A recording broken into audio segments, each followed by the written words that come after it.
tu les as trouvés les acides de fruits dans la liste des ingrédients? Alors, je vais mettre mes lunettes, peut-être que je vais mieux les trouver. Ah ben non, toujours pas, non. Hey, salut à toi et bienvenue dans cette nouvelle vidéo dans laquelle je vais décrypter la fameuse gamme skincare de Sephora Collection. Est-ce que ce sont des produits réellement efficaces? Qu'est-ce qui se cache derrière ces petits prix? C'est ce qu'on va voir dans cette vidéo, alors allons-y, c'est parti! Si tu ne me connais pas, je suis Bérangère, ingénieure chimie spécialisée en cosmétiques et le but de ma chaîne c'est de vulgariser la science des cosmétiques pour te permettre de trouver des produits qui soient efficaces pour toi. Alors aujourd'hui on va parler de la gamme skincare de Sephora Collection, je vais tout te dire, est-ce que ce sont des produits réellement efficaces? Je vais tout passer en revue. Et si tu veux que je fasse la même chose avec d'autres marques de la cosmétique, n'hésite pas à me le faire savoir en commentaire et surtout n'oublie pas de t'abonner à ma chaîne pour ne pas louper les futures vidéos. Donc on va de suite découvrir si les produits Sephora sont si bien que ça et on va commencer par le Super Sérum Éclat qui d'après Sephora contient un cocktail de vitamine C et E ainsi que des peptides d'origine naturelle permettant d'apporter de l'éclat et de tonifier la peau. Mais que nous dit réellement la liste des ingrédients sur ce produit? Parce que oui, la liste des ingrédients d'un produit ne ment pas. Alors qu'est-ce qu'elle nous apprend celle-ci? Eh bien, elle nous dit que en réalité, il n'y a pas de vitamine C dans ce sérum. Non.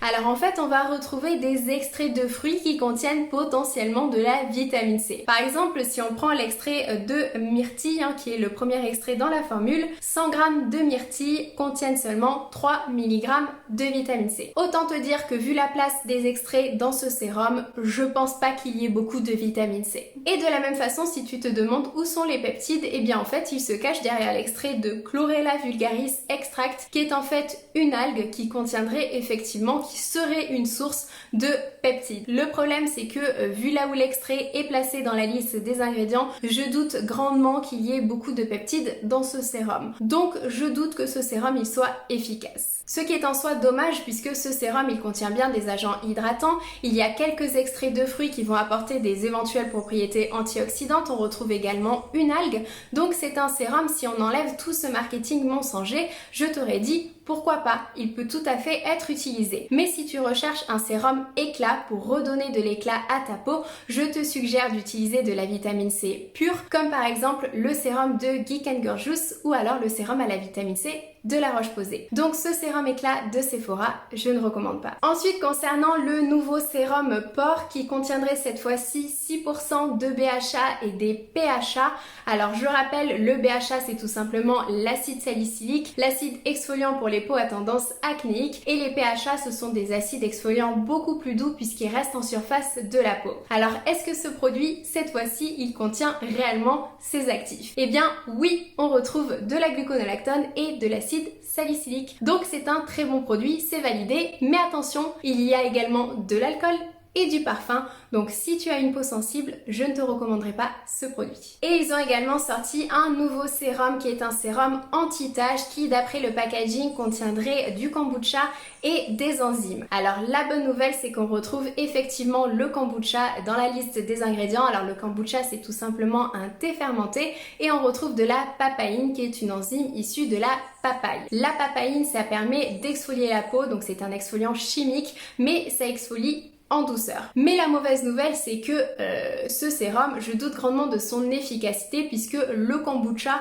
on n'a pas énormément de données dessus, mais quoi qu'il en soit, il pourrait permettre d'avoir une peau en meilleure santé, mais il ne va rien faire pour diminuer les taches qui sont présentes sur la peau. En ce qui concerne la papaïne, effectivement, l'exfoliation chimique de la peau, ça permet de diminuer les taches. Mais je doute grandement de l'efficacité de ce produit puisque je t'invite à aller voir ma vidéo sur l'hyperpigmentation qui va vraiment t'expliquer que diminuer les taches hyperpigmentées sur la peau, c'est beaucoup plus compliqué que ça. Donc c'est dommage puisque ce produit, ça reste un très bon produit, mais pas pour diminuer les taches. Concernant le sérum anti-imperfection à l'acide salicylique qui d'après Sephora permettrait de purifier la peau, de diminuer l'apparence des imperfections et de lisser le grain de peau, et bien là, merci Sephora, on retrouve effectivement de l'acide salicylique qui va permettre de faire tout ça. Par contre, on ne sait pas exactement son pourcentage, donc il y a quand même un léger doute, mais je pense que c'est un produit intéressant, mais si tu as une peau sensible, je ne le recommande pas puisque ce produit il contient des citrus. Les citrus ce sont des composés qui effectivement peuvent contenir d'autres acides exfoliants, donc qui vont exfolier la peau, donc diminuer les imperfections. Le problème c'est que ce sont des composés qui sont complexes, qui contiennent énormément de choses, dont notamment des allergènes. Donc je ne les recommande pas du tout pour les peaux sensibles. Donc ce sérum c'est un sérum oui, mais attention. Concernant la lotion anti-imperfection à l'acide salicylique, alors bonne nouvelle, elle contient bien de l'acide salicylique, mais il y a quand même quelques problèmes. Ici le deuxième ingrédient c'est de l'alcool. Alors je dis toujours attention, l'alcool n'est pas forcément un ingrédient rédhibitoire, il faut regarder la formulation en général, sauf pour les peaux sensibles bien entendu. Ici ce qui me pose problème c'est qu'il n'y a pas d'autres conservateurs dans le produit, ce qui laisse penser que l'alcool est au minimum à 10% et qu'il n'y a pas d'autres ingrédients hydratants ou apaisants. On retrouve juste de la glycérine en seul ingrédient hydratant et en plus, cette lotion, elle contient exactement les mêmes citrus que tout à l'heure.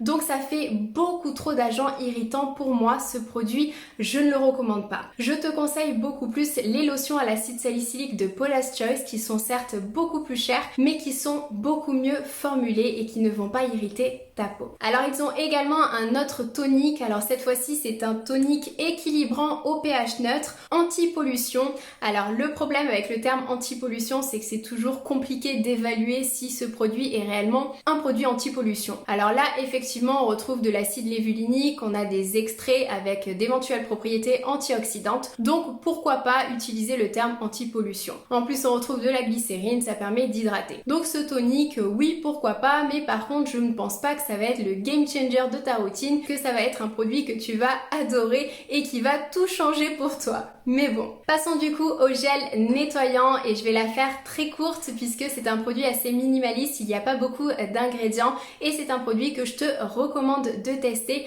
puisque le seul tensioactif de ce gel nettoyant c'est le coco-glucoside. C'est un tensioactif qui est assez doux pour la peau, donc pas de souci, il ne va pas irriter, il ne va pas agresser, d'autant plus qu'on retrouve 3 humectants, de la glycérine, du sodium PCA et de l'aloe vera.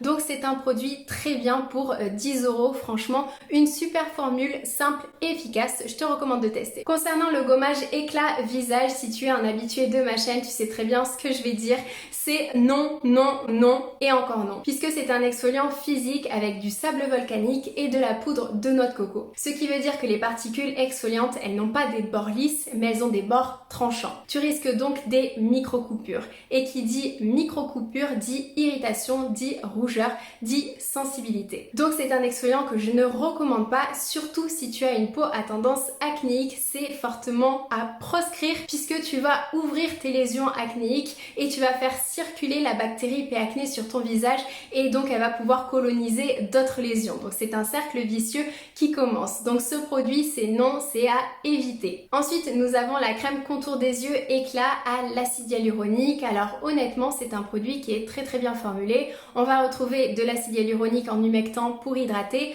On retrouve de l'extrait de jus librissin qui permet de limiter les phénomènes de glycation qui vont aller détruire les fibres de collagène. Donc ça c'est très intéressant. On retrouve un petit peu de caféine pour le côté anti-poche. On retrouve également des émollients pour adoucir la peau. Donc c'est une crème contour des yeux qui est complète et que je recommande. Mais la question est, as-tu réellement besoin de ce contour des yeux? Puisque oui, en théorie, tu pouvais tout simplement utiliser une crème hydratante si tu souhaites uniquement hydrater ton contour de l'œil. Je t'invite à aller voir ma vidéo à ce sujet qui va vraiment tout expliquer. Mais après, c'est une crème qui ne coûte pas très cher, donc vraiment pourquoi pas. Par contre, elle contient du parfum, ce qui est assez dommage pour un contour des yeux, sachant que la zone du contour des yeux est une zone beaucoup plus sensible. J'aurais préféré un produit sans parfum, mais bon, je te conseille de bien faire un patch test, donc de tester sur le bras, derrière l'oreille, avant d'appliquer sur le visage, et tu peux même l'utiliser d'abord sur une autre partie du visage avant de l'appliquer sur le contour des yeux. Du coup, ensuite, il y a le super soin de jour à l'acide hyaluronique, et franchement, pour une quinzaine d'euros, c'est un produit qui est super complet, c'est un produit que je recommande puisqu'on retrouve tout ce qu'il faut pour hydrater la peau. On retrouve les humectants, dont notamment l'acide hyaluronique. Les humectants, ils permettent d'attirer l'eau des couches profondes de la peau vers les couches supérieures. C'est ce qui permet de repulper, c'est ce qui permet d'hydrater. On retrouve également des émollients. Les émollients, ils vont adoucir la peau. Et ensuite, on retrouve de la vitamine E en antioxydant. Donc c'est un soin qui est complet, qui est simple, qui est efficace et qui est pas cher. Concernant la crème de nuit, alors je le répète, c'est pas obligatoire d'avoir une crème de nuit, c'est selon tes préférences et tes besoins. Tu peux tout simplement utiliser une crème que tu viens utiliser soir et matin. Mais ici, ils ont préféré l'appeler crème de nuit puisqu'elle contient soi-disant des acides de fruits. Les acides de fruits, ce sont des composés photosensibilisants. Donc ils rendent ta peau plus sensible au soleil. Le problème, c'est que peu importe que tu les utilises en journée ou alors en soirée, les acides de fruits vont rendre ta peau plus sensible au soleil. Donc c'est crème solaire quoi qu'il arrive. Mais tu les as trouvés, les acides de fruits, dans la liste des ingrédients? Alors, je vais mettre mes lunettes, peut-être que je vais mieux les trouver. Ah ben non, toujours pas, non. Eh bien oui, parce que Sephora se la joue Clean Beauty. Et donc, qui dit Clean Beauty, dit on veut un pourcentage d'ingrédients d'origine naturelle le plus haut possible. Donc, on va utiliser des extraits végétaux, donc des extraits botaniques, et non les acides synthétiques. Le problème, c'est que les extraits botaniques, ils contiennent potentiellement des acides exfoliants. Mais je doute grandement de l'efficacité de ce produit. Ce qui est encore une fois assez dommage puisqu'il aurait vendu en tant que crème resurfaçante ou crème légèrement lissante, ça serait passé, mais là, avec des extraits qui contiennent potentiellement des acides exfoliants, eh bien non, ça passe pas du tout, c'est un produit que je ne recommande pas. En parlant de notion de clean beauty, Sephora a succombé au charme du bakuchiol.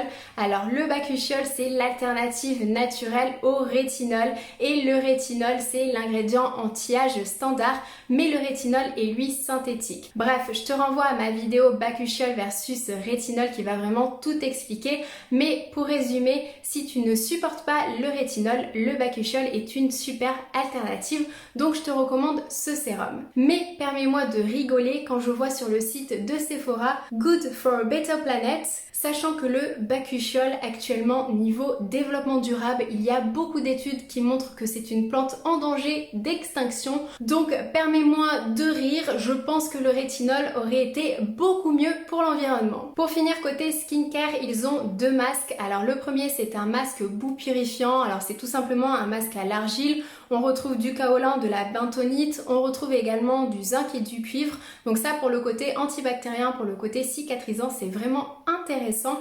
Mais le problème, c'est qu'on retrouve de la poudre d'écorce d'orange.